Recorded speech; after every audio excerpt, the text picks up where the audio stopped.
देखिए, चक्रवात दाना पहुंच चुका है ओडिशा के तटवर्ती इलाकों में। 120 से लेकर 160 किलोमीटर प्रति घंटे की रफ्तार तक इस चक्रवात की स्पीड पहुंचने वाली है। 10 लाख से ज़्यादा लोगों को सुरक्षित स्थानों पर भेज दिया गया है।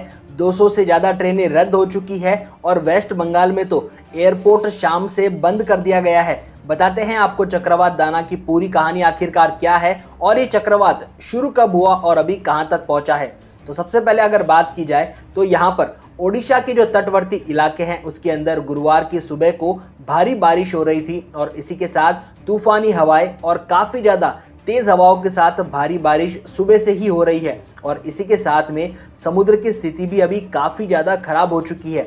अब बताया जा रहा है कि आज शाम तक ये जो चक्रवात है वो बिल्कुल झारखंड, ओडिशा और वेस्ट बंगाल के समुद्र के तट से टकराने वाला है।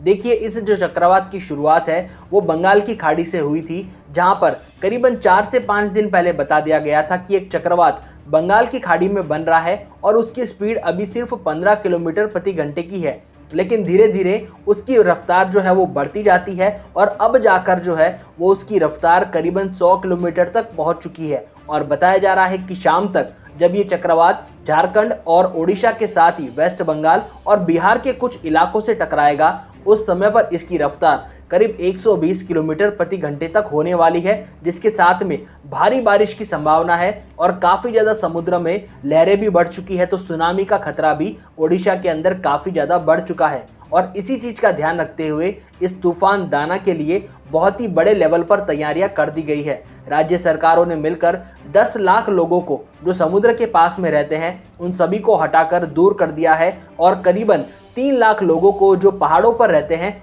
उन सभी को वहां से हटाकर सुरक्षित स्थानों पर भेजा है। क्योंकि देखिए, साइक्लोन के बाद क्या होता है, सबसे ज़्यादा प्रॉब्लम आती है पानी की और ज़मीन धंसने की। कई बार आपने देखा होगा वीडियोस के अंदर कई सारे घर जो है पहाड़ के नीचे दब जाते हैं या फिर लैंडस्लाइड का खतरा बढ़ जाता है। तो इन्हीं चीज़ों को ध्यान रखते हुए चक्रवात दाना के बाद में कोई भी लैंडस्लाइड ना हो, इसी वजह से 3 लाख लोगों को पहाड़ों से हटाकर सुरक्षित स्थानों पर भेज दिया गया है। और आज 24 तारीख है, तो आज ही की शाम को ये जो चक्रवात है ये ओडिशा से टकराने वाला है और यहाँ पर स्पीड बताई जा रही है कि 200 किलोमीटर प्रति घंटे तक भी जा सकती है इसकी अधिकतम रफ्तार, वरना जो इसकी मध्यम रफ्तार है वो करीब 150 किलोमीटर तक रहने वाली है। तो आज की रात ओडिशा और वेस्ट बंगाल के लिए काफ़ी ज़्यादा खतरनाक होने वाली है। और इसी के साथ में जो राज्य सरकारें हैं उन्होंने एनडीआरएफ की टीमों को उतार दिया है। बहुत ही बड़े लेवल पर एनडीआरएफ की टीमें काम करना शुरू कर चुकी है।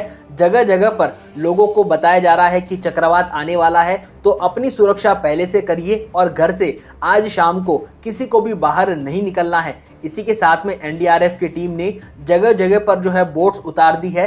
पूरा समुद्री इलाका खाली करवा दिया गया है। जो भी मछुआरों की बोट थी उनको भी अल्टीमेटम दे दिया गया है कि 26 अक्टूबर तक कोई भी समुद्र के अंदर मछली पकड़ने नहीं जाएगा और किसी भी तरीके का जहाज समुद्र के अंदर नहीं दिखना चाहिए। राज्य सरकारें पहले से ही ध्यान दे रही है कि किसी भी दुर्घटना की जो संभावना है उसे पहले से ही निपटा जाए। इसी वजह से अतिरिक्त बल भी उतार दिया गया है और ज़रूरत पड़ने पर इंडियन आर्मी भी आ सकती है, क्योंकि आज शाम को जब रफ्तार पूरी तेज होगी, साइक्लोन दाना पूरे अपने जोर पर होगा, उस समय पर जो है इसकी प्रतीक्षा हर कोई कर रहा है कि आखिरकार क्या होने वाला है। तो आज की रात ओडिशा, झारखंड और वेस्ट बंगाल के लिए बहुत ही ज़्यादा खतरनाक रहने वाली है। संभावनाएं बताई जा रही है कि करीबन इसके अंदर जो है कम से कम 5 से 10 लाख लोग अफेक्ट हो सकते हैं और इसी वजह से जो है 200 से ज़्यादा ट्रेनों को रद्द कर दिया गया है।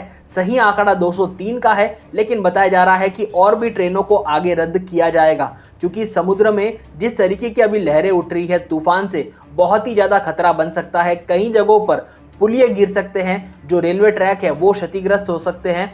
इसी वजह से 200 से ज़्यादा ट्रेनों को रद्द कर दिया गया है और वेस्ट बंगाल के अंदर एयरपोर्ट को शाम से बंद कर दिया जाएगा। इतनी तेज जब हवाएं चलेगी 150 किलोमीटर प्रति घंटे की रफ्तार से, तो कोई भी प्लेन जो है वो उड़ने में सक्षम नहीं रहेगा। इसी वजह से शाम के बाद वेस्ट बंगाल से हर फ्लाइट को कैंसिल कर दिया गया है कल के दिन के लिए। अब देखिए, मौसम विभाग ने तो कहा है कि चक्रवात जो है वो सुबह सुबह यहाँ पर पूरी रात से लेकर सुबह तक वहां पर पहुंच जाएगा, ओडिशा और बंगाल तक। और इसी के साथ ही जो राष्ट्रीय उद्यान है, यानी कि जो नेशनल पार्क है, और उसी के साथ जो धामरा बंदरगाह है उसके तट पर पहले ये चक्रवात टकराएगा, जिसकी स्पीड पहले 120 किलोमीटर प्रति घंटे की रफ्तार की रहेगी और चक्रवात के आने के बाद में 24 और 25 अक्टूबर को दक्षिण बंगाल के कई जिलों के अंदर भारी बारिश होने वाली है। सभी स्कूल कॉलेजेस में छुट्टी कर दी गई है, क्योंकि सभी लोग जानते हैं कि ओडिशा और वेस्ट बंगाल में हर साल इसी तरीके से जब चक्रवात आते हैं तो किस तरीके से निपटना होता है। तो राज्य सरकारें पहले से ही यहाँ पर तैयार हो चुकी है। बहुत ही बड़े लेवल पर पुलिस, आर्मी और यहाँ पर एनडीआरएफ को ब्रीफिंग दे दी गई है कि किस तरीके से चक्रवात के समय पर बिल्कुल निष्पक्ष होकर काम करना है और मुस्तैदी से काम करना है। और इसी वजह से 24, 25 और 26 तारीख 3 दिन ओडिशा, बंगाल और यहाँ पर झारखंड के साथ ही वेस्ट बंगाल के लिए और बताया जा रहा है कि बिहार के लिए भी महत्वपूर्ण रहने वाला है। इन 2 से 3 दिनों के अंदर कई सारी चीजें होने वाली है। तो ऐसे ही दुनिया भर की हर खबरों को जानने के लिए हमारे चैनल रैपिड इन्फो को सब्सक्राइब कर लीजिए।